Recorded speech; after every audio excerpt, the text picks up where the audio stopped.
Bismillahirrahmanirrahim. Assalamu alaikum. I hope you all are doing well. I'm Sumera Wali from Rehan Artificial Intelligence Teacher Training Institute, Level 1 student. Welcome to all of you in another exciting episode. Viewers, we all make mistakes, but true growth begins when we learn to treat ourselves with kindness and understanding. So, today we are going to discuss how to practice self compassion and forgive yourself. I want to welcome my guest in my studio, Maya. So, without delay, let's start the session. Welcome to the studio, Maya. How are you doing today? I'm doing wonderful. Thank you so much for having me. Such a pleasure to be back in the studio with you. This topic is so important. I think we're often our own toughest critics. So, really looking forward to diving into this with you. Maya, let's explore how self kindness and forgiveness can help us to build confidence, inner peace, and emotional well being. So, first of all, I would like to know from you that what does self compassion means and why it is so important. To me, self compassion is basically treating yourself with the same kindness and understanding that you give to a dear friend instead of that inner voice that lists every single thing you did wrong. It's about acknowledging that being imperfect is just part of being human. It's so important because when we're constantly beating ourselves up, we actually freeze up. But when we're kind to ourselves, we create a safe space to actually learn from our mistakes and move forward without that heavy weight of shame holding us back. You are absolutely right, Maya. So, you means that being kind to ourselves is the first step towards the personal growth. Exactly. It's Oh, hard to grow when you're spending all your energy judging yourself. When you swap that criticism for kindness, you stop fearing the mistake and start focusing on the lesson. It turns a failure into a stepping stone. okay, Maya. If forgiveness is a very kind behavior, then tell me why do so many people find it difficult to forgive themselves? Mm. I think a big part of it is that we have this skewed perspective when we look at our own mistakes. When we see a friend mess up, we can easily see the context. Maybe they were stressed or just having a bad day. But with ourselves, we tend to ignore the context and just see the failure. We hold ourselves to this impossible standard of perfection. And when we fall short, we feel like we failed as a person, not just that we made a mistake. It's like we're the judge, the jury, and the executioner all at once. That is an excellent point, Maya. That understanding your emotions help us to heal. So, my next question to you is that how can self compassion improve our mental as well as emotional well being? Because I do believe that a kind mindset creates a healthier and happier life. So, what do you think about it? I couldn't agree more. When you have a kind mindset, you're basically lowering the baseline of stress in your life. Instead of living in a state of constant anxiety or self judgment, you're giving your nervous system a chance to actually relax. Emotionally, it builds this incredible resilience. When something goes wrong, instead of spiraling into, why does this always happen to me? You can say, this is really hard right now, but I've got my own back. That shift from being your own enemy to being your own ally is what leads to that deeper inner peace and happiness you mentioned. I completely agree with you, Maya. You explain it very well. Maya, can you tell me that what is the difference between self-compassion and making excuses for our mistakes? So how we can That's a great differentiate? It's a subtle but really important distinction. Making excuses is about avoiding responsibility. It's basically saying it's not my fault, so I don't need to change. Self compassion, on the other hand, is about taking ownership of the mistake without letting it define your entire worth. You're saying, I messed up, and that's okay because I'm human, but I want to make it right and do better next time. One shuts down growth while the other fuels it. You are absolutely right, Maya, that taking responsibility while showing kindness is the right balance.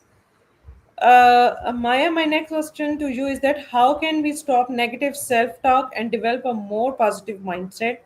Because positive thoughts can transform our lives. So, what do you think about it? I'm a huge believer in that.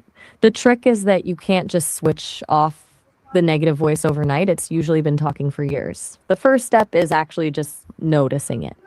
Instead of just believing the thought, I'm not good enough, you try to reframe it as, I'm having a thought that I'm not good enough. Once you create that little bit of distance, you can start talking back to it. I like to ask, like, would I ever say this to a friend? Because the answer is almost always no. When you start treating yourself with that same objectivity and warmth, those positive thoughts start to feel less like a forced exercise and more like the truth. That is a valuable insight, Maya. Okay, now I'm going towards the next question that what kind of habits can help us to practice self compassion? Because small daily habits lead to a lasting positive changes. So, what do you think about it?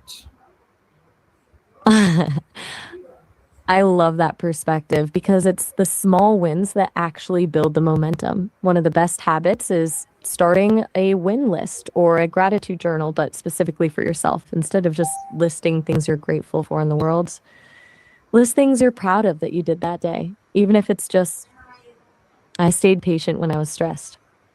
Another great one is mindful breathing when you feel a spiral starting. Just taking a second to acknowledge this is a moment of struggle helps you detach from the emotion before it takes over. And honestly, just scheduling do nothing time.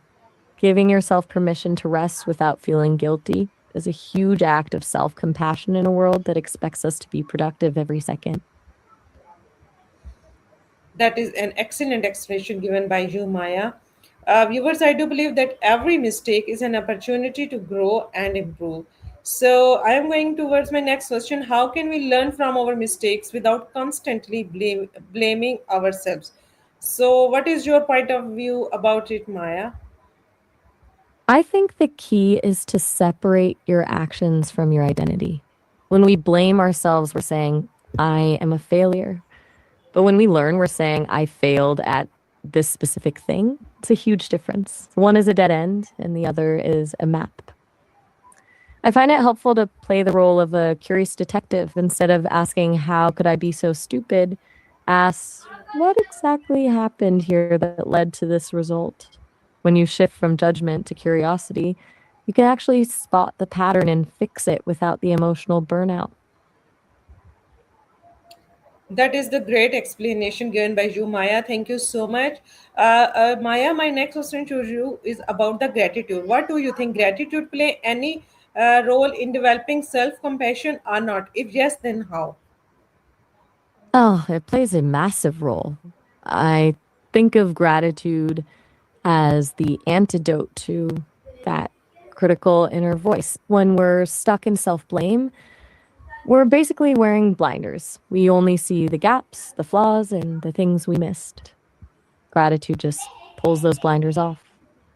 It's not just about being thankful for the big things, but practicing gratitude for the small human parts of ourselves. When you start noticing and appreciating your own effort, like, I'm really proud of how I handled that difficult conversation. You're essentially training your brain to see your value instead of just your mistakes. It shifts the focus from what is wrong with me to what is working well. It's Okay, hard to thank be you. brutally. Thank you so much, Maya. Finally, I want to wrap the show. And my last question to you is what is your best advice for someone who wants to practice self-compassion every day? My best advice would be to start small and be patient with the process.